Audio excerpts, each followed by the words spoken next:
Boa noite, gente. Gente. Querendo achar aqui nesse quesito live. Ó, a turma aí do Nossa Voz, dá uma forcinha aí pro pastor Gil para ele poder conseguir entrar na live, que ele tá precisando de ajuda para entrar e por aqui eu não tenho como mandar esse convite para ele. Deixa eu ver aqui se eu consigo. Bora ver aqui. Daqui a pouquinho tem a nossa live com o pastor Gil Rocha, que vai estar conosco. Aqui, achei. Todas as terças-feiras nós temos aqui a nossa live no Instagram. Já passaram por aqui alguns vereadores. E hoje nós estamos... Deixa eu ver aqui se vai.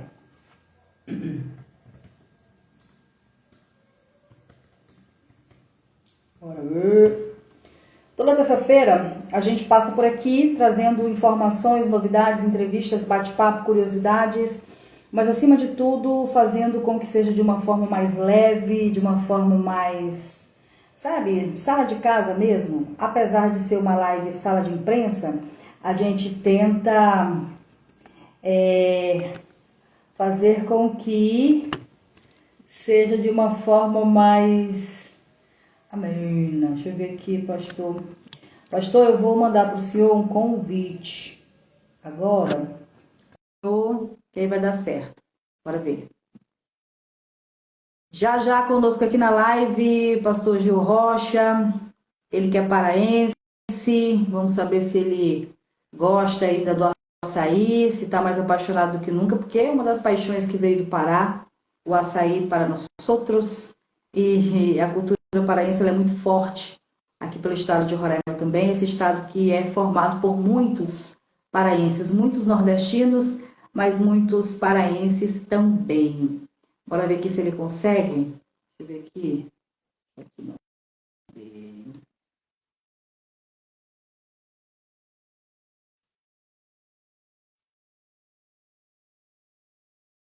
Deixa eu mandar aqui outro convite para o senhor, pastor. Bora ver aqui.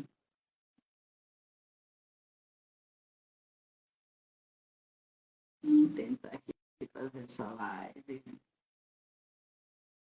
Uai.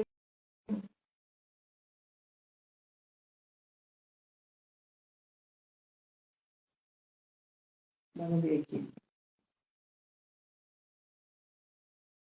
Segura na mão de Deus que vai dar certo. Nem precisou terminar de falar o nome dele que já deu certo. Eita, pronto. Mas Deus é bom, Deus é fiel. Tudo é maravilhoso. Tudo é conforme a vontade dele. Antes de eu terminar de dizer em nome do Senhor Jesus, no meio da frase, o Senhor me aparece nessa tela. Pronto. Bom, eu como irmã em Cristo, não posso começar essa live sem lhe desejar, sem lhe cumprimentar com a paz do Senhor Jesus. A paz do Senhor. Amém, a paz do Senhor. É um prazer estar com a senhora participando deste programa, desta live, né? Uma live.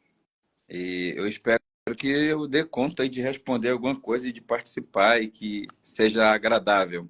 Não vou perguntar nada que o senhor não vai saber responder. Deixa eu só ajustar aqui, pronto, que está cortando aqui minha testinha. Tá boa a iluminação aí? Eu acho que tem mais luz aí daí para aí do que para mim.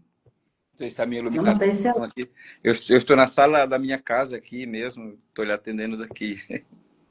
Eu souber onde eu estou lhe atendendo, estou no meu quarto. De vez em quando você vai ouvir uns cachorrinhos, mas não se apavore não, porque é assim mesmo. Ah, de longe, assim, eu fico tranquilo, de longe. Inclusive, isso é uma pauta boa para os nossos vereadores, porque tem se tornado uma questão de saúde pública, inclusive essa questão da população canina, que tem crescido muito, inclusive aqui para a Zona Oeste, vereador. E nós temos aí um trabalho muito bacana do deputado Marcinho Belota, para a questão de castração. Só que eu achei assim, ela um pouco limitada, porque ela, para poder atender os cães de rua, tem que ter tutores. E aí as pessoas elas não vão querer muito assumir essa responsabilidade. Já não estão dando conta do de casa, quiçá pelos da rua, né? Aqui, quando reúne, vira uma quadrilha, bem uns 15 reunidos. Bom, aqui em casa nós temos duas. Nós temos a Amora, que é uma poodle da minha filha, e nós temos a Duquesa, que é uma Rottweiler.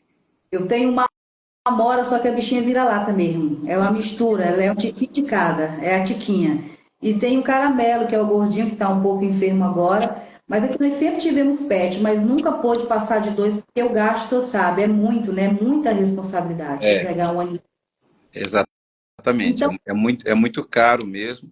Mas eu, quando garoto, eu vi um Rottweiler e eu achei ele muito posudo, sabe? Meio metido mesmo. Eu falei assim, quando eu crescer, eu quero ter um cachorro daquele. Então, é o cachorro que eu sou apaixonado é pelo Rottweiler. você acredita que eu gosto de pitbull? Já criei, já criei 1, 2, 3, 4, 5 pitbulls. E ajudei a cuidar de uma ninhada de 12. Morreram 2, ficaram 10. Aí depois morreram 9, ficou só uma, que é a Magali, que a gente enviou para Manaus, que ela era pura, né? E aí é meio complicado, assim, esse cuidado com a raça Pitbull. Mas a minha paixão é essa raça de grande porte Pitbull. Sim, a minha paixão, no modo de falar, de uma maneira bem singela, não mais como antes, onde realmente eu fazia questão de cuidar da raça. Hoje não mais. Bom, daqui a pouco eu vou voltar nesse assunto da população canina, porque toda entrevista, vereador, eu sempre deixo uma pauta para os nossos vereadores. O Ítalo, quando ele estreou comigo aqui no Sala de Imprensa, foi bem na época da questão do pré-senho. Ficou para ele lá o apelo, em nome dos servidores municipais na época, para continuar a batalha nessa questão do pré-senho, que parece que o negócio ainda está meio empacado, mas vai sair em nome de Jesus. Depois veio conosco aqui o vereador Tiago Reis. Tiago foi bem na época daquelas fortes chuvas, das primeiras, que a gente retornou com a questão dos alagamentos, e que na época o prefeito tinha dito que a culpa era dos lixos e galhadas e entulhos, e também foi bem na época que começou a falar na proliferação do mosquito da dengue, e eu falei para ele sobre a questão em 2 pontos, né? Da questão dos lixos e galhadas, que realmente em muitos bairros a questão da coleta do lixo ela é muito deficitária. E muitos dos bairros são em áreas de invasão, o que acaba acumulando muito entulho.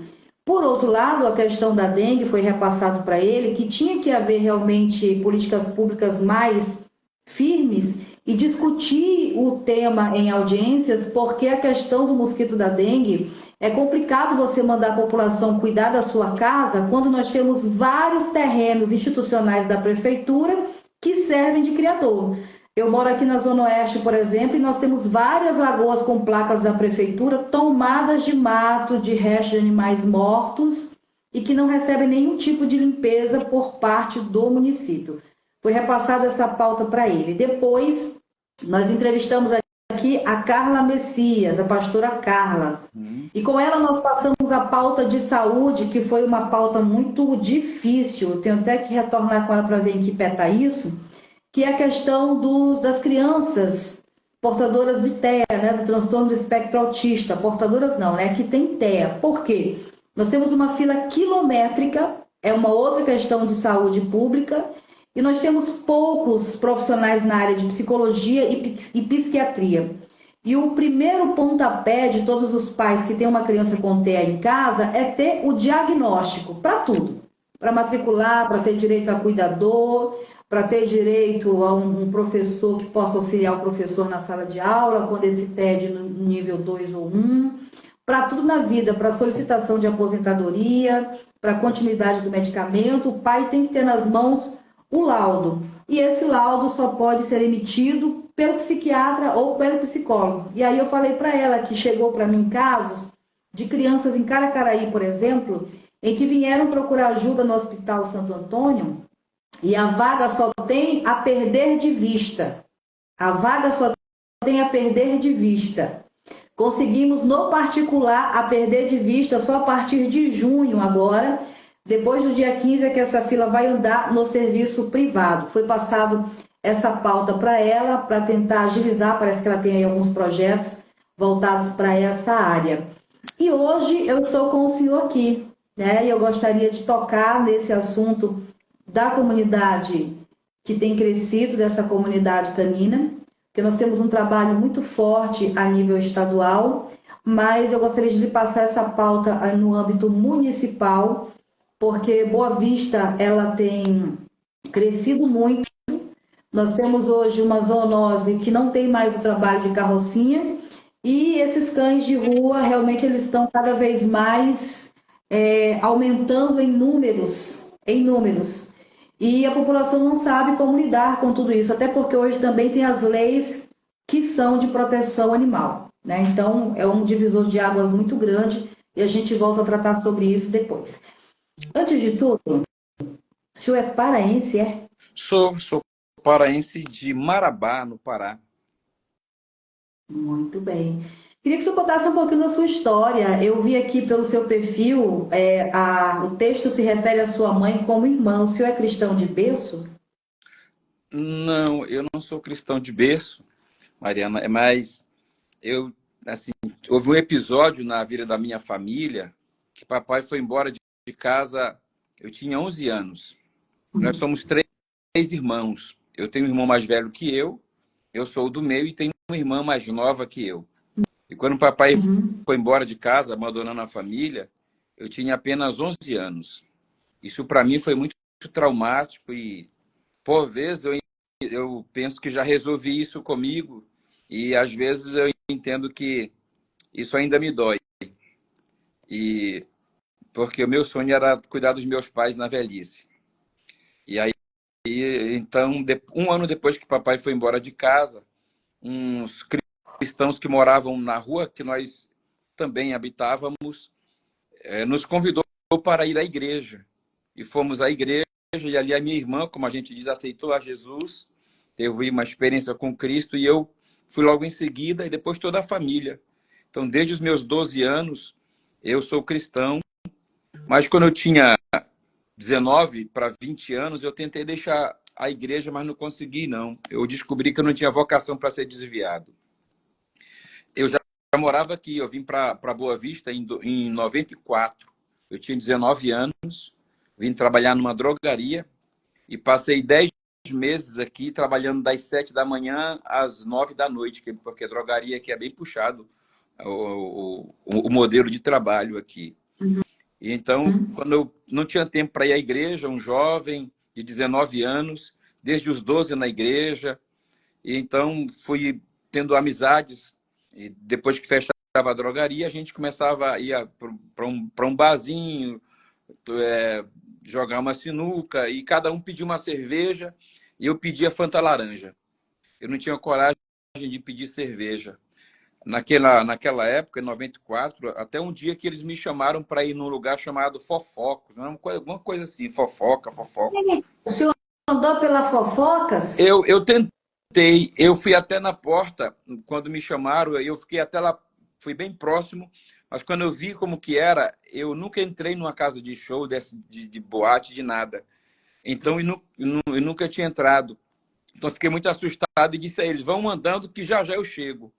E eu entro. E eles entraram e eu corri para casa. E nesse dia eu chorei muito. Foi quando eu descobri que eu não tinha vocação para ser desviado. Eu não fumava, eu não bebia, nunca. Eu não sei que sabor tem uma cerveja, eu não sei que sabor tem uma caipirinha, eu não sei que sabor tem uma 51, nenhum tipo de álcool. Eu não sei.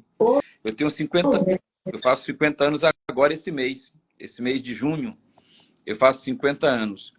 Eu não sei lhe dizer que sabor tem uma cerveja. Não sei lhe dizer o que é passar uma noitada numa boate, numa festa. Eu não tenho essa experiência comigo. Eu Então, acho que essa nossa ela tá errada. Eu acho que eu tinha que ter feito essa sua live lá na outra rede social, que é a rede cristã. Porque eu estou aqui mordendo a língua para lhe dizer, glória a Deus, que o pois Senhor foi guardado debaixo das asas do Altíssimo, porque eu sei, infelizmente, o que é desviar. Eu sei, infelizmente, o sabor da bebida. Eu sei, infelizmente, o preço que se paga por sair da presença do Pai. Eu sei o preço que se paga pela rebeldia. E até hoje, estou tendo que colher aquilo que eu plantei. Porque a Bíblia diz que tudo aquilo que o homem plantar, É, ele vai ter que colher. Papai perdoa, mas na hora ele não alisa, não. aquela velha expressão, né? O plantio é opcional, já a colheita não é. A colheita ela vem obrigatoriamente. Mas é isso, Maria. Mas, Mas é mas então deixa eu decidi quando eu decidi que eu não tinha vocação para ser desviado, eu cheguei na empresa e pedi demissão.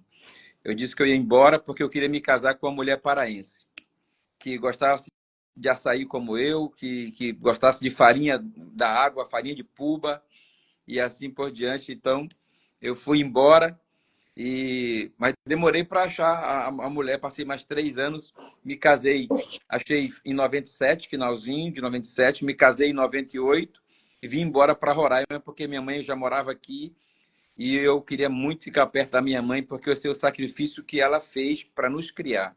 Eu sei o preço que ela pagou para nos dar o estudo. Tudo que ela podia fazer era colocar a gente na escola. vereador, deixa eu lhe fazer uma pergunta. Seu pai é vivo? Meu pai é vivo, eu já o Sua mãe encontrei depois. Ano passado eu o trouxe aqui em Roraima, passou um mês comigo. A gente se gosta muito, ele me liga toda semana, a gente conversa. Mas é aquela coisa, eu valorizo muito a minha mãe, porque foi ela que sustentou a corda quando a gente está na adolescência, precisando de referência. A minha mãe era que aceitou a Cristo junto conosco e toda manhã nós nos reuníamos. Ela reunia os 3 filhos, cantava hinos da harpa, abria a Bíblia, fazia a leitura. Nós dobrávamos os joelhos e tirávamos meia hora de oração. E mãe é tinha dia mãe. que a gente meio preguiçoso ficava orando para não começar a falar em línguas estranhas, porque não era uma hora de oração, orando em línguas e pronto. E foi assim que eu Joelho fui ainda. criado. Tanto é que hoje na minha casa, todos os dias, nós praticamos o culto doméstico. Nós realizamos o Bem, culto doméstico em família. pensa, vereador. Mas olha, deixa eu lhe dizer uma coisa. Eu sempre falo aqui na igreja, nós temos aqui eu sou jornalista, mas sou missionária também. E sempre que Amém. eu estou ministrando para os irmãos, eu sempre digo para eles, olha, leiam a Bíblia, mas entendam uma coisa, é fácil a gente pregar muito a respeito dos nossos antepassados, falar dos nossos mártires da Bíblia. É tão bom pregar sobre a vida de Paulo, é tão bom falar da vida de José, que era um sonhador, mas a gente nunca quer entender que há certas situações da vida que Deus vai tratar conosco do mesmo jeito. E o senhor falando, a sua história, ela também trilhou caminhos não iguais, mas parecidos com o de José, que viveu anos e anos longe da presença, do abraço do pai amado, né? Mas que quando reencontrou, perdoou, zerou, tinha tudo ali para se vingar dos irmãos, mas estendeu o perdão, É, né? E foi necessário aquela distância. eu digo, Deus precisava afastar José do seu convívio por um bem maior. E hoje, olhando para o Senhor, eu sei que o Senhor já é um homem curado, né? Mas como o Senhor disse aqui, há momentos, quando esses momentos vierem, lembrem-se que o Senhor só é o que é hoje porque houve essa distância lá atrás, sim, né? claro, com certeza. Eu- Essa preparação, porque, gente, eu vou entrar agora aqui numa coisa que me surpreendeu. Ele é bacharel em teologia, psicanalista clínico, tecnólogo em gestão financeira, o homem entende, advogado. Depois você vai me explicar, eu primeiro quero saber a sua idade, depois como é que o senhor fez, porque cada área dessa aqui não é meses, são anos de estudo. São anos. Advogado aprovado na OAB, especialista em gestão de recursos humanos, pós-graduado em docência do ensino superior, pós-graduado em administração pública e gestão estratégica, calma aí, especialista em ciências políticas, especializando em direito público, doutor em psicologia social pela Universidade John Kennedy, na Argentina. Isso. É verdade. Pastor de uma das denominações mais tradicionais que preserva o cristianismo, doa quem doer, rache quem quiser rachar, chore quem quiser chorar, que é a Assembleia de Assembleia Deus, no Roxo. Brasil, e dedicou a sua vida ao ensino e à instrução cristã. Prova diz que até hoje ainda faz os cultos domésticos, que também é uma raridade nos lares do povo que diz que ama ao Senhor. Parabéns. É verdade. Eu não queria estudar, Mariana. Na verdade, quando eu era criança, o meu pai é analfabeto. Tu A não minha queria? mãe tem pouca instrução. Então, o papai e a mamãe, eles cuidavam de uma fazenda. Papai era vaqueiro, tirava o leite na fazenda, e mamãe era cozinheira. Porém, quando meu irmão fez 7 anos, que naquela época era a idade que a criança ia para a escola, ela disse que não ficaria mais na fazenda porque levaria o meu irmão para estudar. E ela tomou a Uhum. decisão, meu pai teve que seguir junto, e nós saímos da fazenda, e meu irmão foi estudar, e eu não queria estudar. No ano seguinte era minha vez de ir para a escola, e eu não queria. Eu queria montar cavalo com meu pai, eu queria ir para o pasto, eu queria laçar o bezerro, boi, eu queria montar bicho brabo, eu queria fazer tudo que meu pai fazia. Eu era apaixonado demais pelo meu pai. Meu pai era o meu grande herói. Então eu chorava para não ir para a escola. E minha mãe me obrigava a ir para a escola. Tanto é que eu me lembro de um episódio que era final de ano e papai estava selando um animal para ir para a roça.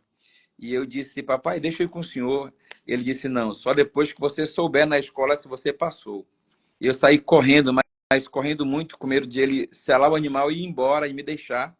Eu corri na escola, cheguei lá e perguntei, eu passei? Quem estava lá, que eu nem lembro quem era, respondeu, passou não. E eu só virei de costas e corri de volta. Cheguei, encontrei meu pai e disse, pai, vamos embora que eu não passei não. Era isso que ele queria saber, já estava resolvido. Para mim já estava tudo resolvido, a gente tinha que ir para a roça. Eu só vim entender a importância do estudo depois que eu aceitei a Cristo. Estudando a Bíblia, orando, pedindo a Deus o dom da palavra, a vocação para ser um pregador, eu comecei a estudar a Bíblia. Então eu lia a Bíblia quase o tempo todo. Eu ganhei um Novo Testamento, eu com 12 anos, eu ganhei um Novo Testamento daqueles dos Gideões, aquele pequenininho. Eu li aquele Novo Testamento que vinha com salmos no final, eu li umas 10 vezes. Eu comecei a pregar para poste. Tinha um poste perto da minha casa, poste de madeira, um poste de quariquara, que é um tipo de madeira.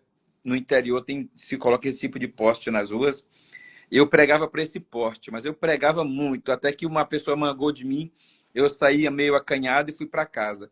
E descobri que no quintal da minha casa tinha um pé de goiabeira, cheio de goiabinha, assim. Aí quando eu olhei para aquilo, eu disse, cada goiaba é uma alma, eu vou pregar para elas. Então, aquelas goiabas ouviram muito as minhas pregações e eu comecei a estudar. E meu sonho era fazer teologia. Tanto é que eu concluí o ensino médio, me casei com o ensino médio e a minha esposa, eu falei, eu vou estudar. E a minha esposa disse, faz a faculdade de Direito, você tem cara de advogado. Eu disse, amor, eu quero fazer teologia, meu sonho é ser um pastor um dia. A minha vocação é pastoral. E eu fui estudar teologia. Naquela época ainda, a teologia era um curso livre, não era um curso ainda reconhecido pelo MEC. Então eu fiz teologia, depois tive a oportunidade de fazer uma especialização em psicanálise clínica. Estudei psicanálise porque eu queria me entender, eu tinha algumas dificuldades que eu precisava tratar, e na autoanálise eu pude melhorar muito. E daí então, desde então, eu não parei mais de estudar. Fiz uma faculdade de gestão financeira, fui fazendo pós-graduações como essas que você citou aí. E aí, então, com essas duas faculdades, o pastor me chamou, eu aqui já na obra, cuidando de igreja, me chamou para ser o diretor do Departamento de Educação Cristã, chamado DEC. E eu passei 10 anos à frente do DEC, que é o departamento que cuida da escola bíblica dominical. Então, eu passei 10 anos com a equipe, fazendo curso de formação para professores, ministrando palestra, ministrando aulas, ministrando para alunos da EBD. Tanto é que eu não digo que eu sou um pregador, eu digo que eu sou um professor. Mas há quem diga que eu pregue. Mas eu tenho uma vocação para o ensino muito grande, eu sinto isso, e sinto facilidade, e é o ministério pastoral que Deus me deu. Mas Eu um estou dom, né, vereador, pastor? mas eu sou um pastor. O ensino, ele é um dom do Espírito Santo, né? Ele É, faz parte dos dons espirituais. Paulo diz que aquele Ensinamento, que vai ensinar deve se dedicar ao ensino. com certeza. E tá aí a prova disso. Rapaz, isso é porque ele não gostava de estudar, hein, gente? Não gostava de jeito nenhum. Por isso que diz assim que o coração do homem faz planos, mas a resposta certa vem de Deus. É porque eu lhe falei, tudo tinha um propósito. Tudo tinha. Quero mandar uma boa noite pro Raimundo do Posto, que está aqui dando boa noite pra gente, boa noite para você. Pronto. Olha, o pessoal que está na live, compartilha com as demais pessoas, porque mais do que uma Mariângela, entrevista, nós estamos como é tendo que eu aqui. compartilho aqui? Que eu sou meio bruto com esse negócio. Eu vou ter Aí que pedir embaixo, ajuda. se eu ver, bem embaixo onde tem escrito aí, adicionar, do lado tem uma câmerazinha, tem dois bonequinhos, tem uma interrogação, acho que está aparecendo assim para o senhor. E tem uma setinha que está apontando para o lado. O senhor, Ah, tem uma setinha aqui. aí o senhor vai lá e o senhor compartilha com todo o seu pessoal Ah, pronto. Estou do. compartilhando aqui para um grupo aqui. Deixa-me ver aqui se esse pessoal vai entrar aí com a gente aí. Mas não tem problema, porque assim, sabe, vereador? Eu trabalho já tem mais de 20, eu congelei nos 25. Foi. Tem mais de 20, É um tempo bom. Um tempo bom. tenho mais de 20, eu vou botar 20, mais de 20 anos de comunicação, porque assim, com essa ideia de.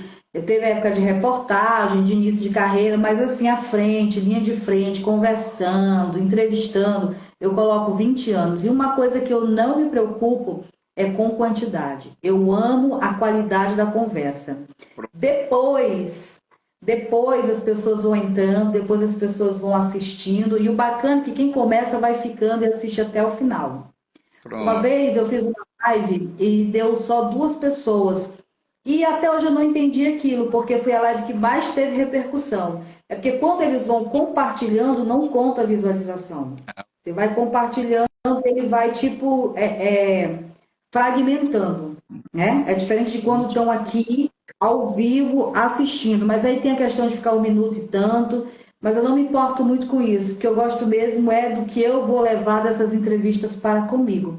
E eu estou assim, maravilhada com essa conversa. Você que está aí nos acompanhando nessa live, não sai daí. Se você está pegando agora, lhe aconselho depois, deitado na sua cama, colocar na sua Smart TV e assistir na íntegra essa live, porque ela nos ensina muito sobre não dar ouvidos, não olhar as circunstâncias, liberar perdão mesmo que ainda doa. E é isso que a Bíblia nos ensina. Quando a gente libera perdão, não quer dizer que a gente vai esquecer e não quer dizer que a gente não sinta o que aconteceu, mas a gente consegue conviver e passar adiante com isso e seguir com a vida. E nós temos aqui um exemplo de um homem que conseguiu se superar e, acima de tudo, trazer orgulho para quem foi e para quem ficou. E no presente tem os dois, o do passado e o do presente. É um homem de Deus, para você que diz que cristão na política não serve, quero dizer para você que há as suas exceções. É A Bíblia verdade. vai falar sobre joio e sobre trigo, e os cristãos precisam defender os nossos políticos cristãos, até que eles provem o contrário. Como soldados de Cristo, nós precisamos defender os nossos irmãos políticos, para que eles realmente não se desviem, porque não é fácil. É, Realmente as tentações são muitas, as renúncias são maiores do que na caminhada cristã, não é, vereador? é verdade. Mariângela, a Bíblia diz que Israel, quando entrou na terra da promessa, eles se acomodaram com o pouco que conquistaram e não conquistaram toda a terra. Deixaram um pequeno pedaço de terreno. A Bíblia diz lá em Juízes, se eu não me engano, capítulo 1, 27, por ali, que Manassés deixou de conquistar terrenos, Assé deixou de conquistar terrenos, Naftali deixou de conquistar terrenos, e terrenos importantes para aquele povo, para o povo de Deus. Eu creio assim que nós também deixamos de conquistar alguns terrenos e agora está dando muito problema, muita dificuldade para que nós conquistemos isso. A Bíblia diz que quando o justo governa, o povo se alegra. Então, a experiência bíblica que nos deixa sobre a política é de que a política é para homens de fé. A política é para homens justos. Porque a política é você se interessar com as questões da polis, né? Como que vem do grego, você sabe disso, Mariângela. São as questões da polis, que significa cidade, os problemas da cidade. E eu creio que uma pessoa que teme a Deus, ela tem todas as condições de fazer uma gestão clara, transparente, aplicando os recursos onde realmente necessita, atendendo realmente quem mais precisa. E lá em Provérbios, nas palavras da mãe do rei Lemuel, no capítulo 31, se eu não me engano, versos 8 e 9, a mãe dele diz assim: abre a tua boca em favor do mundo, em benefício daqueles que não têm esperança, daqueles que estão vivendo em desolação. Portanto, quando eu comecei o mandato, eu comecei com esse sentimento de que eu usaria o parlamento, que como vereador a gente está ali para falar, para indicar, para denunciar também, para cobrar, para fiscalizar, para reivindicar, usar isso em favor da sociedade, em favor daqueles que mais precisam. Eu E amo, até eu amo. tem alguns projetos de lei que, porventura, venham afrontar a Deus, né? Exatamente. O meu primeiro projeto de lei na Câmara foi fazer um projeto onde cada escola tivesse um exemplar da Bíblia Sagrada. Não tem obrigação de leitura de nenhum modo, ou seja, é livre, mas que deve ter ali. E aí a CCJ, acredito, não se sentiu muito confortável, enviou para a Procuradoria buscou uma jurisprudência do Mato Grosso, onde lá se atribuía ao governo a responsabilidade de adquirir as Bíblias e tal, e disse que era inconstitucional. E nós estamos ainda lutando com esse projeto, porque a Procuradoria tem um parecer opinativo, mas eu estou buscando maioria na Câmara para que nós aprovemos. Tem outro projeto que busca preservar a inocência das nossas crianças, onde nós queremos coibir que qualquer show, espetáculo, qualquer que seja de cunho erótico, seja proibido para crianças e adolescentes. Nós não queremos despertá-los para a sexualidade antes do tempo. Nós temos um projeto que é até bom. O governo já aplica em meninas de 10 anos a vacina do HPV. Só que para algumas pré-adolescentes, elas entendem que é uma permissão para ter relações sexuais, o que é um perigo. Nós devemos orientá-las que a vacina não as imuniza de outras doenças e que o melhor mesmo é esperar o devido tempo. Exatamente. E assim, você sabe que a gente sempre costuma trabalhar aqui a questão política falando justamente sobre isso. O senhor usou uma passagem bíblica que ela é maravilhosa para esse momento, porque eu sempre discuto o seguinte: nós vivemos num país laico, num país que nos dá liberdade de expressão, liberdade de exercer a nossa religião, cada um na sua fé, um respeitando a fé do outro, ok. Mas nós temos dentro das igrejas cristãs esse tabu que, na verdade, ao invés de ajudar, só atrapalha. Eu queria tocar nesse assunto com o senhor, porque o senhor faz parte, como eu falei, de uma das denominações mais tradicionais do Brasil, que defende muito ainda a sã doutrina. Eu digo ainda a sã doutrina, porque o senhor sabe que é bíblico que no final dos tempos, né? Isso. O amor de muitos vai se esfriar, e eu sempre digo que você começa por de dentro e por de fora. Apostatarão da fé, como diz Paulo. Muitos apostatarão da fé, mas ainda assim a gente, inclusive, louvar a Deus pela vida dos assembleianos, que recentemente puderam vivenciar algo maravilhoso, que foi o milagre do Senhor na vida daquela moça. Espetacular. Né? Só Deus mesmo. O que mostra que Deus está assim, ó, conectado com a Assembleia de Deus. A Assembleia de Deus é de Deus. Verdade. Mas assim, né, pastor? Infelizmente, quem não conhece fala muita coisa, mas a gente tem vários ditados para defender isso secular mesmo, que não se atira pedra em cachorro morto, que não se atira pedra em árvore que não dá fruto. Essa questão política, infelizmente, ela é um tabu dentro das igrejas e não deveria, porque o próprio Deus ele tratou diretamente de instituir as lideranças daquela época. Né? Os reis eram levantados por ele, Isso. os sacerdotes eram levantados por ele, José foi levantado por Deus como governador do dia para a noite, dormiu ali escravo e acordou governador, dormiu, né? Então Inclusive, a gente inclusive tem eu digo, esses Maria, problemas. eu digo, Maria Ângela, sobre a vida de José, eu digo que José teve 4 fases na sua vida. E eu, pregando sobre isso, eu digo que a primeira fase dele foi a fase da cova.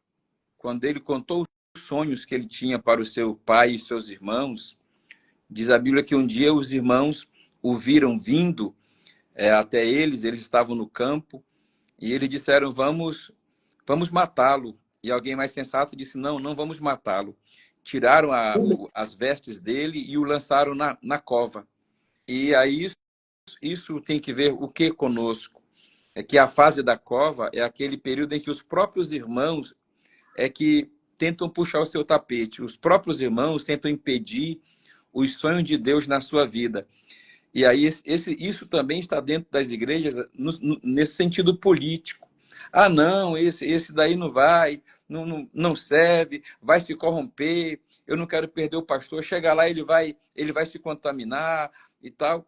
E aí, essa é a fase da cova. Depois eu digo que José saiu da cova, ele teve a fase da casa de Potifar. E o que é a casa de Potifar que eu digo? É a fase em que ele vai trabalhar muito para provar quem ele é. Ele vai ter que demonstrar, ele estava na casa de Potifar para demonstrar o seu caráter, para demonstrar a sua personalidade, para demonstrar a sua fidelidade. E eu creio que eu estou vivendo esse processo, né, de estar na casa de Potifar. E um terceiro momento da vida de José foi justamente a fase da prisão. E a fase da prisão foi uma injustiça que ele sofreu, você sabe disso, você conhece a história. Uma Uhum. injustiça que José sofreu e foi parar na prisão. E lá ele foi esquecido. Parece que Deus não falava com ele, ele não tinha mais sonhos. E até quem poderia ajudá-lo, quando saiu da cadeia, se esqueceu de José. E a quarta e Ah, é. última fase, que eu digo, é a fase do cumprimento da promessa de Deus. Ele se tornou o governador do Egito. Então, eu olhando para a história de José e trazendo para o lado cristão, é possível que a gente passe por essas mesmas etapas, no sentido espiritual, figurado, aí de ter vivido, da gente viver esse momento. Porque se você pensar na Assembleia de Deus, Maria Ângela, a Assembleia de Deus sozinha, sem eu querer desprezar nenhuma outra religião, nenhuma outra denominação, melhor dizendo, a Assembleia de Deus tem condições de eleger 2 vereadores tranquilamente dentro de Boa Vista. Nós temos gente suficiente para isso, ou talvez até mais, eu estou sendo aqui comedido, né? Mas eu fui eleito com 2.634 votos. Pois é aí que eu quero chegar, porque assim, é um divisor de águas muito grande, porque é como eu falo, o Brasil ele é um país que, segundo o IBGE, ele está aumentando cada vez mais o número de evangélicos. E aí que a gente tem que se preocupar, porque é uma diferença do evangélico para o cristão. O cristão ele já é realmente mais com o pé atrás em relação a essas questões que podem nos colocar em desafios diretos de combate com o mundo, né? Com esse medo de que se corrompa. E a Assembleia de Deus, quiçá, que é super tradicional. Mas a gente sabe que não é de hoje que a Assembleia de Deus vem trabalhado para realmente eleger alguém que pudesse representar essa classe cristã no parlamento. O que é muito bom se as demais não é que copiassem, mas se unissem. Por quê? Porque se a pessoa for realmente esse José que o senhor falou aí, que vai passar por toda essa luta, por todo esse embate, mas no final vai cumprir o propósito de Deus com excelência, nós vamos conseguir realmente avançar em relação às coisas que hoje desafiam o mundo nessa loucura que está. Projetos de leis absurdos que desafiam a soberania de Deus, projetos que realmente beiram assim, coisas que eu não vou colocar aqui, porque hoje em dia não pode nem falar muita coisa, que tudo é processo, que tudo é xenofobia, que tudo não pode É, falar. é. Mas no caso dos bebês reborns aí, por Uhum. exemplo, há de vereadores que estão dando parecer, que estão aprovando projetos de lei, reconhecendo a tal prática como se realmente houvesse vida naquele bonequinho ali de borracha. Nada contra, mas daí você privar e tirar os direitos de um bebê realmente vivo, ser humano, para dar garantias a um pedacinho, é até complicado falar nesse assunto. Pois, Mas a gente tem uma questão baseada nisso aí, da importância de eleger cada vez mais o povo cristão para combater projetos como esse que vão avançando cada vez mais. Um outro projeto que as pessoas não se dão conta, aí eu estou falando a nível de Brasil, que são projetos que estudam, analisam a possibilidade de fechar as igrejas pequenas, as igrejas de garagem. E com isso vai cerceando a liberdade religiosa das pessoas. Então, quanto mais elegermos o povo cristão, mais nós poderemos permanecer de pé nessa terra. pois bem, em se tratando dos bebês reborns, a gente sabe que tem uma onda política aí para aprovar, e o próprio STF aí tem dado parecer para a prática do aborto, e até por assistolia fetal, que é eu diria, uma tortura, inclusive, é um assassinato brutal da criança até a 12ª, a 11ª, a 12ª semana de gravidez, o que é um assassinato de bebês, e as pessoas estão dando importância a um pedaço de plástico, entende? Como sendo um bebê, e estão aprovando matar vidas que poderiam ser, sabe,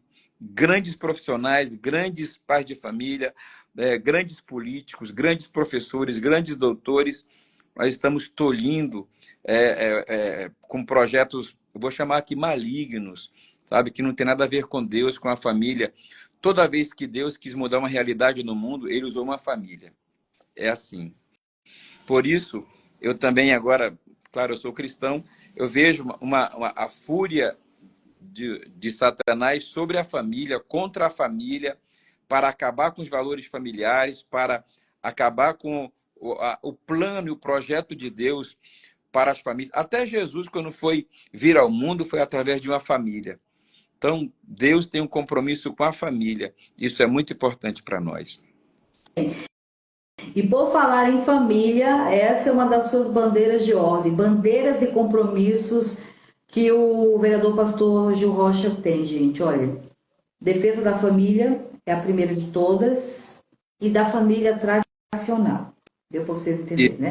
Isso. Valorização da educação e da cultura, atenção à saúde e ao bem-estar da população, fortalecimento da ação social e apoio aos mais vulneráveis, incentivo ao livre mercado e ao empreendedorismo, boa, defesa da liberdade religiosa e da escola sem partido. Um ponto interessante também para se discutir. E compromisso com a equidade e os direitos humanos. O senhor acha que nessa penúltima defesa da liberdade religiosa e da escola sem partido, o senhor não está chamando para briga aí, não? Um bocado de gente? Pois é que eu já sabia que a nossa tarefa na Câmara Municipal passaria por esse embate. E eu não fujo do debate, eu não fujo dos embates temáticos, eu não fujo daquilo que eu acredito.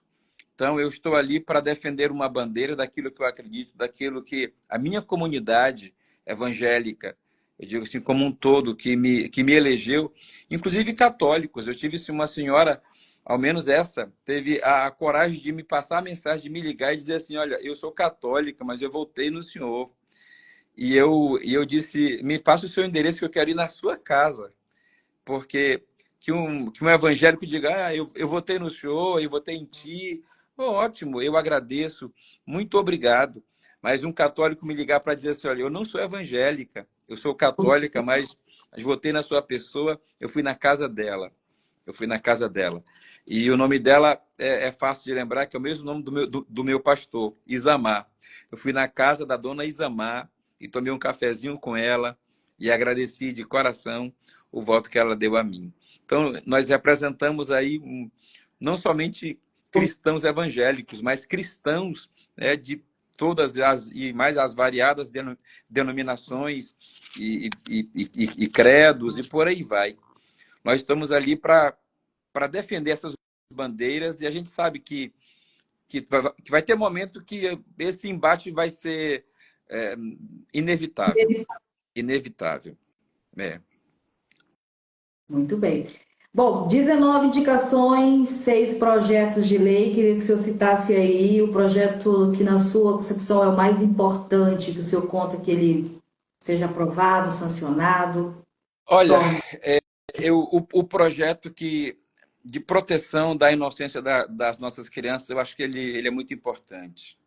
O projeto da Bíblia nas escolas, eu estou lutando por ele para ver se a gente desperta a cultura de leitura bíblica, mas esse projeto que coíbe que espetáculos de cunho erótico sejam realizados para crianças e adolescentes, eu acho ele fundamental porque a gente preserva nossas crianças. Não obstante, o Estatuto da Criança e do Adolescente já preconizar, são 5 capítulos de plena proteção à criança e ao adolescente, nós ainda precisamos reforçar esses pilares para que as nossas crianças sejam realmente protegidas e que elas tenham uma infância saudável e que elas tenham acesso no devido tempo, com a devida maturidade e que os pais tenham primeiro o compromisso de instruir, porque a gente percebe uma inversão. Eu estava outro dia numa audiência sobre educação. Eu sou vice-presidente da Comissão de Educação. E eu fui para a audiência pública e então eu disse nessa audiência que eu sentia falta dos pais nas escolas. Nós temos hoje um número crescente de crianças com TEA e agora eu acho que se agravou um pouco mais porque a OMS fez uma nova organização de tudo isso, né? Antes nós tínhamos o CID, que é o Código Internacional de Doenças. A última atualização era a 10ª atualização, que era o CID-10. Agora se tem o CID-11. E no CID-11, Mariângela, pegou-se um conjunto de transtornos e tudo agora é TEA. Inclusive, eu acho que é lá o último código, 66A02.Z, alguma coisa assim, diz que é uma classificação, é um código de TEA, que é o transtorno do espectro autista, tipo assim, não identificado ou não sabido ou generalizado, como se não sabe o que é TEA. Aí coloca esse código, entende? E aí, por isso, agora se dá laudo como se passa papel. Igual na época da Covid, se eu me permita falar, que muitas pessoas morreram e nem era da própria Covid, mas foi dado tanto laudo, tanto óbito assinado como Covid, e depois, né, descobriu que era SARS-CoV, que era não sei o quê. Exatamente. Agora nós estamos numa onda de TEA, por que também? Porque o governo aprovou benefícios que podem ser adquiridos com um laudo psiquiátrico que você dá entrada e você vai ter um BPC-LOAS. Eu conheço uma mãe, que vou preservar o nome aqui, que foi em 3 psiquiatras com uma criança e ela dizia, olha, eu quero que o senhor me dê um laudo que ele tem em TEA. E o psiquiatra dizia, não, seu filho não tem. Já analisei, não tem. E ela levou no outro, e levou num terceiro, e ela dizia, doutor, ele tem, que eu sei. Eu sou a mãe dele. Então, ela parece que ela foi que estudou, e não o psiquiatra. E por que deseja tanto o laudo? Por conta dos benefícios. Querem um benefício, e querem buscar um benefício para a família, querem buscar alguma coisa. Não quero dizer que não tenha esse paciente realmente com chamado com TEA, né, que são transtorno do desenvolvimento. Esses transtornos, eles estão aí, eles existem. Eu, como um analista da psicologia social, tenho a minha visão sobre isso, tenho o meu parecer como um analista social, como estudioso da sociedade. É uma doença dessa pós-modernidade pelo abandono do eu. Eu estou escrevendo sobre isso, inclusive. O nome é O Abandono do Eu. Porque todo ser humano, se você, a gente falava de cachorro, mas se você pegar um cachorro ou um gato e separar da mãe e do pai, ele vai latir como cachorro, vai ter todas as características, e ele vai fazer tudo o que um cachorro faz. Porém, se você tirar uma criança do convívio familiar, de perto da mãe, der comida e água, cresce um monstro. Não sabe falar, não sabe andar, não sabe nada. Porque o ser humano é um ser que precisa aprender. Então, a criança, quando nasce, do nascimento... Aliás, a ciência já diz, já provou, que a criança recebe estímulo da mãe a partir do 3º mês no ventre. No útero materno, ela já recebe estímulo. Então, a partir dali, e até mesmo tem um médico chamado John Tay, ele é um geneticista, que foi buscar na genética as razões de algumas doenças, e ele diz que ali, a partir do 3º mês, essa criança começa a receber estímulos positivos e negativos. O estado emocional da mãe afeta diretamente esta criança. E agora, numa audiência, o doutor me fugiu o nome dele, lá da Universidade Federal, Calvino, me lembrei. Doutor Calvino diz que, numa pesquisa, eles constataram que para cada 10 mães de primeiro parto, 4 delas não têm o pai por perto. São mães solteiras. Isso causa um impacto enorme sobre essa mãe que se acha fragilizada por ser já uma mãe de primeiro parto, geralmente é uma adolescente ou uma jovem de pouca idade, se sente desprotegida, se sente impotente, se sente incapaz, se sente fragilizada e já não ter o pai por perto. Isso afeta a criança e às vezes essa mãe precisa deixar o menino na casa mãe, porque ela tem que trabalhar, ela tem que ganhar o pão e comprar o leite, e a casa-mãe, ela cumpre o papel dela, dá comida, banha, põe para dormir e põe para brincar. Mas falta tato, o tato que eu falo é sinestesia. Sinestésico é o sentir, falta afeto. E nos 2 primeiros anos da criança, esse desenvolvimento psicológico precisa muito do contato da família, em especial da mãe.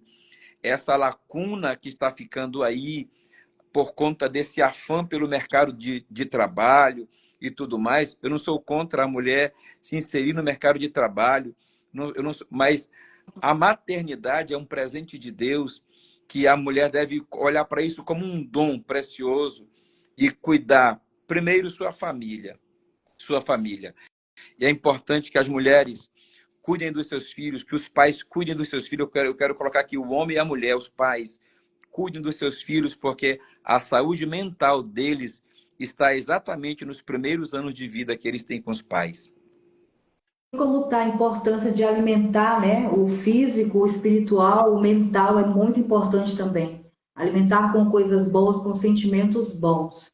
E é um assunto até muito delicado, mas que rende também uma boa conversa, uma segunda entrevista para a gente conversar sobre esse assunto, porque ele é extremamente importante. Muito que o senhor falou aí é muito, muito, muito, muito, muito importante, tanto no quesito bíblico quanto no quesito realmente secular da coisa.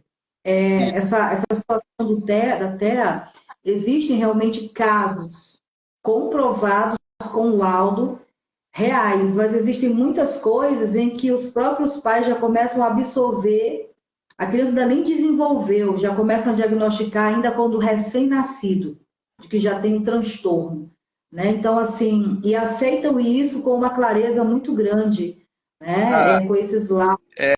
E tem outros transtornos aí, Mariângela, também, que a ciência precisa se debruçar, os pesquisadores, a gente da psicologia social, a gente é meio empirista. O que é o empirismo, né? É é a pesquisa pela observação. Você Sim. observa, você olha, você analisa a conduta, você vê comportamentos e vê como que eles se repetem. E como se repete o comportamento, o resultado também se perpetua. Então, há outros transtornos, por exemplo, o TDAH, já se sabe que o excesso de tela, e hoje nós temos muito isso, o pai entrega a criança para um celularzinho para que a mãe tenha paz para assistir a novela. Ah, eu vou assistir eu vou assistir Moisés, sei lá o que ela vai assistir. Aí eu vou assistir a Netflix, a minha série. Entrega o celular para o menino. E o excesso de tela em crianças já está provado que é prejudicial. Prejudica, estimula muito o cérebro, a parte frontal, o pré-frontal. Então, tudo isso acaba refletindo no próprio comportamento da criança. E um pior deles que eu tenho a raiva até de falar, é TOD. TOD, Ah, TOD sabe, com todo respeito aos pesquisadores, minha mãe chamaria de birra. Aquela aquela postura antagonista contra a autoridade do adulto. Aí eu te enfrento. Minha mãe dizia assim, eu te quebro o dente já já. A minha mãe era desse, eu acho que a sua não, mas a minha dizia assim, ó, era aqui e pronto. a minha, vereador, meu filho, eu tinha um rebenque, o nome dele era Seu Manel. Todo dia eu tomava café, almoçava e jantava olhando para ele, ele ficava pendurado, um branquinho, que ela dizia. Então, Mas qualquer hoje, coisa, Seu Manel entra. pois é, hoje a grande crise dessa sociedade é a falta da autoridade na família. A grande crise dessa sociedade é a falta da autoridade paterna. A figura, nós vivemos uma crise do macho, do másculo, do homem. Não é do sexo, é do gênero, daquele o homem que assume a casa, o homem que assume a família, o homem que assume a responsabilidade, aquele cara que diz assim, ó, deixa com o papai aqui que eu vou resolver. Não te Eu preocupa. sou. E é isso que o inimigo tem. Nossa entrevista está tão boa, vereador. Nós vamos marcar uma segunda parte dessa entrevista. Nós estamos nos preparando para estrear no estúdio. Só que eu estou ainda um pouco receosa em relação a isso, mas eu estou me organizando, porque uma vez que começar não pode parar. E eu já tenho alguns temas importantes para levar, e o senhor já está na minha lista para a gente poder abordar esse assunto. E é muito interessante porque a gente foge desse lado político, porque o que a gente menos tratou aqui foi de Pois política. é, se você Então, me trazer permitir, se muito você me permitir, interessante. deixa eu dar uma pincelada no pré-100. Não, mas É, primeiro me calma aí. vamos lá. Já para a gente passar para a parte do pré-100, mas se tiver uma próxima oportunidade, você me dá entrevista para a gente voltar nesse assunto? Claro, eu estou à disposição. Como eu lhe disse, eu não fujo dos embates, não. Mas esse é Porque, muito bom, porque porque eu a sei que gente tem não. muita gente que pensa diferente, mas eu tenho as minhas razões, as minhas convicções e as minhas análises, as minhas ponderações. Não, conversando aqui com um profissional no assunto, e é muito importante, vereador, porque assim, ó, eu tenho um caso aqui, eu tenho uma neta de 2 anos, eu tenho uma filha que é mãe de uma menina de 2 anos, que ela já foi mãe um pouquinho mais tarde, porém não se preparou para essa maternidade, para essa geração que está muito diferente. E o que o senhor falou aí é uma bem verdade sobre copiar o que a gente aprende em casa. Minha mãe nunca me levou para fazer compras com ela. Minha mãe não aceitava birra. Minha mãe tinha assim, minha mãe foi o homem e a mulher de casa, então ela teve os seus defeitos, mas essa questão de criar com essa situação do pulso firme, minha mãe sempre teve, pelo menos comigo. E eu trouxe isso, eu sou mãe de 3. E a minha filha, quando ela leva a filha para o supermercado, que ela faz birra, eu digo, olha, eu não fazia isso, você não vinha. Comprava um É, material, era o que eu queria, era o que eu escolhia, hoje ela vai no supermercado, a filha fica para um lado para o outro, eu quero isso, eu quero aquilo, eu quero... E ai, se não der. tem um melzinho chamado Chavaiana. Chá Havaiana? Um melzinho de chá havaiana. É uma havaianazinha. É, Ai, Senhor. Então esse bate-papo tá agendado, viu? Já vou deixar certo com a sua assessora para a gente já deixar esse embate aí, essa conversa. Eu vou pegar algumas perguntas na rua, a gente vai ficar organizado a nossa entrevista. Pô, nós estamos caminhando para os finalmente. Fale-nos do Precem, esse negócio, vereador. Sai, não sai? po- pois bem, olha, a gente está saindo de assuntos assim que são do meu interesse completo, total. Eu quero cuidar das famílias. Eu gosto muito disso. E o Precem é, é, diz respeito a muitas famílias. O Precem, ele chegou na Câmara composto a uma mão somente. Mas a gente sabe que nós estamos falando de aproximadamente 9.000 servidores. E por mais que o projeto seja para tornar o Precem uma autarquia, a gente precisa corrigir algumas coisas, conversar com as categorias, com os sindicatos. Eu acho que a conversa com os sindicatos é muito difícil, porque os sindicatos eles não se interessam pelo todo, eles se interessam apenas por parte. E nós temos que ver o todo. O Uhum. sindicato A só quer saber do que diz respeito ao A, dos privilégios, eu vou chamar até privilégios, ou dos benefícios do A. O sindicato dos trabalhadores B querem saber o que é que tem de benefício para o B, querem saber. Outro dia eu fui numa audiência, 90% das falas é nós queremos mais dinheiro. Nunca não disseram isso, não falaram isso, mas disseram isso o tempo inteiro. E até onde eu analiso, dinheiro nenhum vai satisfazer a necessidade que o ser humano tem de crescimento, sabe, eu vou chamar de ganância mesmo, a sua ganância. Ou a gente aprende a viver bem com o que a gente tem. Não tem nenhum o prefeito, o governador, seja quem for o presidente, pode dar o aumento que for. A gente vai estar sempre insatisfeito. Eu ouvi uma senhora muito bem equilibrada, muito bem ajustada, mas que disse: eu estou com burnout, eu estou com depressiva, eu não consigo, eu fico tremendo quando eu penso de ir para a sala de aula, e aí venho e tal. O Precem, ele deve ser trabalhado a quatro mãos, os vereadores farão as suas ponderações, eu farei, e já tenho bastante contribuições para o Precem. O prefeito se dispôs a ouvir as categorias. Eu não me sentiria à vontade em votar um Precem que prejudicasse nenhuma categoria. Mas eu sei Uhum. também que não será possível atender todos os anseios. Por isso, nós vamos buscar um justo equilíbrio entre aquilo que é possível. Dentro do possível, nós vamos tentar aprovar o Precem. E eu gostaria muito que eu vou chamar protagonista do Precem, fosse justamente o trabalhador, porque no projeto se cria um comitê de gestão com 5 membros. Dos Uhum. 5 membros, o gestor indica 3. Um membro é do trabalhador ativo, um membro é pertencente ao inativo, já aposentado.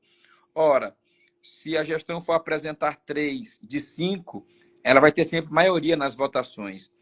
Então, eu Uhum. penso que deve a gestão indicar 2, o sindicato indicar 1, que vai se revezando de tempo em tempo, faz a nova votação e vai ter um novo sindicato representando, um Uhum. trabalhador e um inativo. Porque aí você vai ter o sindicato de uma categoria que vai estar ali presente, representando, você vai ter um trabalhador ativo, um trabalhador inativo e 2 da gestão. E aí é onde eu entendo que tem um equilíbrio para a gente discutir o pré-100. Mas nós temos muitos pontos para serem discutidos dentro do pré-100, e eu creio que aos poucos ele vai avançar, a gente vai chegar em um denominador que vai agradar, se não 100%, mas a gente vai chegar o máximo próximo dos 100 para que a gente aprove com satisfação, a contento, Uhum. esse projeto. Quanto às O chuvas, senhor, o oi. senhor, o senhor se denomina, eu acho que é essa palavra, meu Deus, base ou oposição ao prefeito? Olha, eu gosto muito do trabalho do prefeito Arthur. Eu Uhum. hoje me considero da base do prefeito Arthur da seguinte forma. Eu, eu não tenho a vocação, eu vou chamar a vocação para o. Fique tranquilo. É que eu estou com cuidado para usar a palavra aqui, que seria a vocação de apontar só defeitos e problemas. Toda gestão tem problemas, toda gestão vai ter, são seres humanos. A nossa cidade tem crescido de modo exponencial. A migração venezuelana tem também causado um impacto, sobretudo na infância de Boa Vista, né? Porque os venezuelanos, quando chegam, eles não trazem é uma criança, dois. Se você encontrar uma jovem venezuelana casada de 20 anos com 2 filhos, o marido tem problema. Ela vai ter 3, 4, geralmente é por aí. Então, nós, nós temos eu tenho um dado que foram abertas 12 mil vagas, 10 mil foram ocupadas por imigrantes, 2 mil ocupados em creches, 2 mil vagas por brasileiros. Então, eles têm realmente, e esse impacto é muito forte, porque, sobretudo na educação, porque é responsabilidade do município. E muito Uhum. embora o município não tenha a obrigação da creche, e sim do ensino inicial, fundamental 1, ele tem também que dar esse apoio. E o que eu gostaria muito é que os pais cuidassem mais dessa criança até o 4º ano, quando ela começa a ir para a escola, onde a legislação já diz que ela tem que se matricular. Ela precisa desse convívio com os pais, ela precisa desse contato, inclusive para o desenvolvimento psicológico e emocional dessa criança.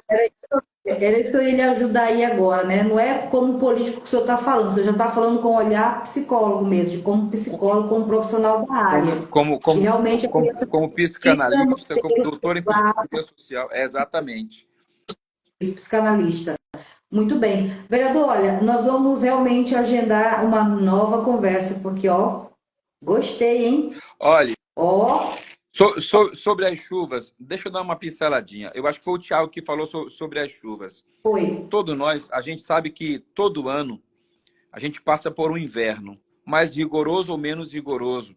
Mas do meado de abril de cada ano até agosto, nós sofremos um período de chuvas. E em junho, mês 6, já se sabe que é o mês que mais chove, é o mês que mais nós temos um volume de chuvas e, por vezes, chuvas em quantidade que era para ser distribuída no mês, você vê ali em 40 minutos, 50 minutos. A nossa cidade, além de ser muito plana, ela, né, tem essa vantagem de ser plana para a gente andar de bicicleta, isso é bom.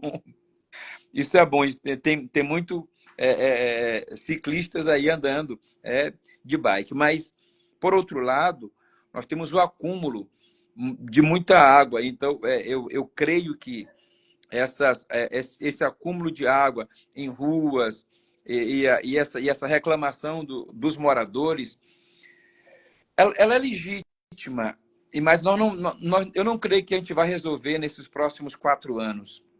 A nossa cidade, por mais que se tente, e eu vejo muito, gente me manda imagens e tal, eu vejo o seguinte: se fez um recapeamento de uma avenida principal, de uma artéria principal de um bairro, se suspendeu o nível da rua com asfalto, porém as ruas transversais ficaram abaixo aqui. E quando chove, é natural que vai acumular água ali. Então, a engenharia, o pessoal que trabalha na Secretaria de Obras, precisa pensar o escoamento dessa água já de imediato em cada esquina. Já tem É que uma obra trabalhar cara, isso, já tem é que uma olhar para isso. Eu fiz uma obra indicação, muito. Maria Ângela, solicitando que o prefeito distribua nas caixinhas dos Correios, por meio dos ACS que visitam as casas, o calendário de retirada de galhadas e de entulho das ruas. E que ele também divulgue pelas suas mídias sociais e aos seus espaços institucionais, né, rádio, TV, que ele divulgue o calendário de coleta para quê? Se sabe que no bairro X se passou colhendo as galhadas, tirando o lixo. No outro dia estava cheio lá, um cidadão cortou a mangueira dele, botou na frente a galhada, já estava lá. Ele entendeu que estavam passando o carro, só que o carro já tinha passado naquele dia. Era isso que eu ia lhe sugerir aqui, vereador. Eu queria lhe sugerir, porque aqui na rua onde eu moro, nós ficamos outubro. Eu tenho esses vídeos. Eu não sei se vai estar guardado na minha câmera. Ficamos outubro, novembro, dezembro, janeiro, fevereiro foi que a prefeitura passou recolhendo. Eu vou lhe falar daqui de casa. Passaram 3 vezes aqui e nós não colocamos os entulhos de casa. Até que na terceira vez, como viria o final de ano, as festas, meu esposo decidiu colocar os entulhos lá fora. E a gente se arrependeu, porque ficou novembro, dezembro, janeiro, fevereiro. Porém, eu ia lhe sugerir o seguinte: quando a gente foi entrar em contato, disseram que não existe esse calendário, que é algo que a prefeitura determina esporadicamente, né? É atemporal. Olha, está na hora de passar e recolher algumas coisas, aí passa. Mas nós sabemos que na época da Tereza, esse calendário ele era permanente todos os meses, em todos os bairros. Porém, a gente sabe também, como o senhor disse, justiça tem que ser feita. Boa Vista cresceu muito, muito, muito mesmo. Seria até louvável dar uma sugestão para o prefeito de reverter esse serviço de forma que a população pagasse uma taxa quando ela quisesse requisitar, fora do calendário da prefeitura. Porque realmente essa questão, por exemplo, Boa Vista, a prefeitura tem que pensar o seguinte também. Nossas casas, nós somos diferentes de outras regiões. Nós temos muitas árvores frutíferas, muitas. Aqui em casa eu tenho maracujá, acerola, eu tenho limão. Do lado da minha vizinha ela tem mangueira, na outra tem pé de cerejeira, atrás tem uma com pé de açaí, do lado tem uma com pé de buriti. Então essas árvores frutíferas constantemente elas têm muita folhagem, muita. E os galhos direto, então não tem como fazer algo assim a cada 90 dias. Tem que ter a poda constantemente. Então seria, não sei se seria constitucional ou fazer uma indicação ao prefeito que realmente a população pudesse requisitar esse serviço fora do calendário, mesmo que fosse para pagar uma taxa. Maria Ângela, perdão, já há esse serviço. O cidadão que põe a galhada na frente de casa, ele pode ir, ele emite um DAN, que é um documento de arrecadação municipal, ele paga e a prefeitura manda fazer esse trabalho. Já há esse serviço. Só se tiraram, eu vou me informar, mas já havia esse trabalho. O que eu solicitei é que, por indicação, que a prefeitura passasse, quando passasse recolhendo, tivesse um calendário. Nós temos 60 bairros em Boa Vista. Então, a prefeitura precisaria limpar 5 bairros por mês para dar conta de, no ano, passar em toda a Boa Vista, ainda mais agora que com a migração, você, claro, se tem mais gente, tem mais sujeira, não tem outro pensamento, não tem como, não tem outro jeito. O ser humano ele produz lixo, então se tem o ser humano ali, você vai ter isso. Então, não somente as galhadas, mas a limpeza da rua mesmo, a limpeza eu fui outro dia ali no Senador Hélio Campos, um cidadão me mostrou 2 lotes da prefeitura totalmente sujo, muito mato, e ele dizia o pior, pastor, ali, ó, eles entram ali, uma rapaziada entra ali para fumar drogas, para fazer um bocado de coisa errada, e ali dentro do espaço público. Então, o cuidado que nós precisamos ter com isso é esse: fazer o calendário, limpeza dos ambientes públicos, limpeza das ruas. E pelo calendário, a ideia é que cada morador coloque à frente da sua casa um mês antes do carro passar, porque dá o tempo de secar, dá o tempo de ter uma melhor coleta, o carro passa, porque nas chuvas, nós estamos tratando das chuvas, esse lixo que está lá em cima da calçada, que já secou, a água vai levar essas folhas, vai levar essa parte dessa galhada a depender da enxurrada, e vai entupir o bueiro, e vai alagar a casa, e vai ter transtornos. Eu moro hoje numa casa aqui, a minha casa aqui, antes, quando eu a comprei, eu e a minha esposa, nós tivemos dois alagamentos terríveis, que a água chegou no joelho, dentro de casa. Dentro de casa.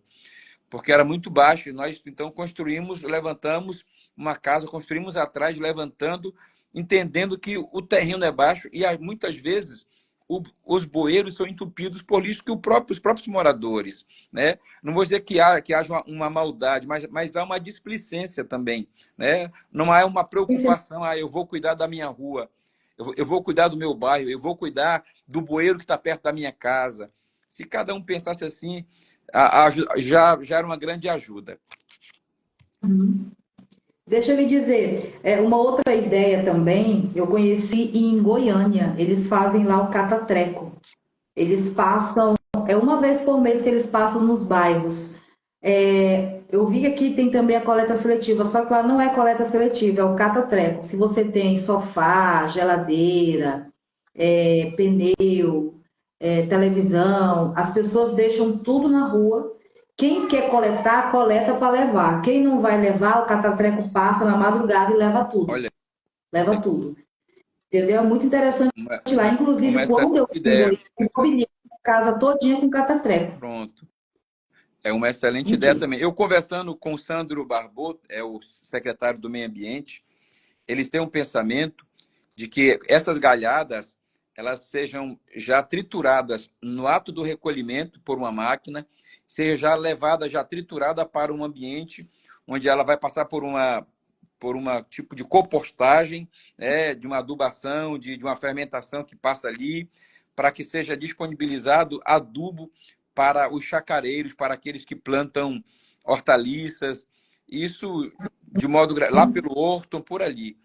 E então eu achei também um projeto muito, muito bom de já ir recolhendo essas galhadas e de não lançá-las ao relento ou a outro lugar, mas já triturar e levar para um lugar onde ela vai servir de adubo, onde ela vai se transformar em adubo pelo próprio processo da natureza e vai voltar para o solo agora como adubo para produzir. Você tem a felicidade de não ter um jambeiro e nem um vizinho que tenha jambo aí por perto, porque o jambo, tem o tempo que cai a folha, é o tempo todinho. Depois é o tempo que nasce a flor. Aí cai a flor, aquela florzinha rosa o tempo todo. Depois é o tempo que cai o fruto. Caindo o jambo. Meu amigo, você não tem paz hora nenhuma, tempo nenhum. É o ano todo ocupado com o jambeiro. Ei, vereador, mas aí é uma ideia boa, inclusive, o próprio prefeito ele pode, inclusive, financiar nos bairros para abrir as cooperativas, e os próprios bairros podem se organizar para suas cooperativas para fazer essas trituras aí. Vereador, olha, conversa muito boa, viu? Conversa excelente. Eu queria deixar para o senhor aqui mais uma dica, que o senhor estava falando a respeito das Bíblias, voltar lá atrás. Deixa eu anotar. Eu estou aqui com a minha agenda e minha caneta aqui para anotar as boas ideias. O senhor falou a respeito das Bíblias, né? BH, eu estava querendo lembrar, Belo Horizonte acabou de implantar, já está em vigor, a lei que autoriza o uso da Bíblia nas escolas como instituição.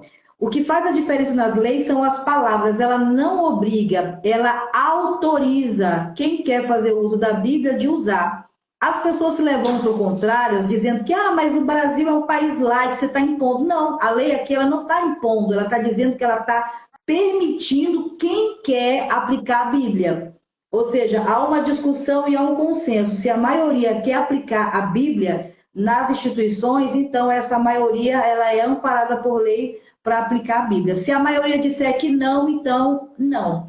E a lei, eu vou mandar o link aqui para o senhor dar uma lida, ela é muito interessante, porque justamente mandei aqui no seu WhatsApp. Eu Essa acho que lei, Manaus, Maria Ângela, eu acho que Manaus também já tem. Muito obrigado. isso, Manaus, eu conversei com o vereador de Manaus e ele tem a Bíblia, o projeto é autorizar a Bíblia como recurso paradidático, se eu não me engano, alguma coisa assim, como é recurso o de Belo paradidático. Horizonte. E Aí BH ela diz o eu seguinte, vi esse projeto de BH também aprovado, aí ela que diz alguém o me enviou. seguinte, escolas cristãs, o que, que aconteceu com a lei? As escolas cristãs já estão amparadas, porque antes elas eram proibidas. Agora elas estão amparadas para fazer uso da Bíblia. E aqui fala, as escolas estaduais não querem fazer o uso, houve um consenso por parte do governo. Ok, a lei ela só ampara quem quer fazer o uso da Bíblia. Tranquilo. Obrigada, viu? Dá essa liberdade, não é? Não proíbe, não coíbe. Perfeito. Isso. Eu vou ler Vereador, direitinho. Eu vi aqui que você me mandou o link. leia. Olha, muito orgulho, como cristã, muito orgulhosa de ter o senhor, de ter a pastora Carla nessa vereança, Pastora Carla, nesse parlamento. Vou falar para o senhor o que eu disse a ela, que o Senhor, meu Deus, te guarde, te proteja, amém. que Ele acampe os seus anjos ao seu redor e ao seu derredor, que a gente sabe que não é fácil, é um divisor de águas muito grande por conta desse tabu que ainda é dentro das igrejas. Assim como Verdade. muitos políticos perdem o seu sobrenome, muitos pastores que também arriscam entrar na política perdem, né, a sua credibilidade junto a muitos rebanhos. Mas o Senhor lhe testifica, nunca esqueça do nosso Deus, continue honrando a Ele acima de qualquer coisa. Amém. Lembre que Ele é onisciente, lembre que Ele é onipresente, lembre que Ele é onipotente nas suas tratativas, Ele vai estar com os olhos dele de fogo, lhe olhando, lhe acompanhando, e que o Senhor lhe dê muitos mandatos para que o Senhor possa estar exaltando o nome do Senhor e mostrando que sim, política foi feita para cristãos, sim, que há cristão honesto que não se deixa vender e se desviar por conta de questões terrenas. Que Deus lhe abençoe. Até o nosso próximo bate-papo. Obrigado, um abraço a todos. Deus abençoe e estamos à disposição. Amém.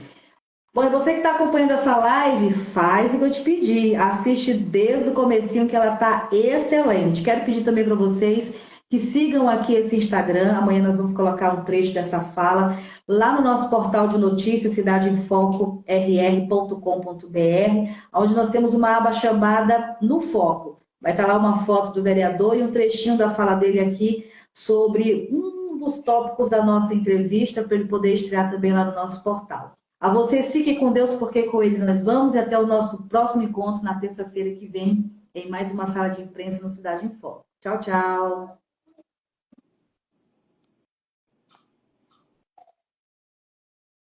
Glória a Deus.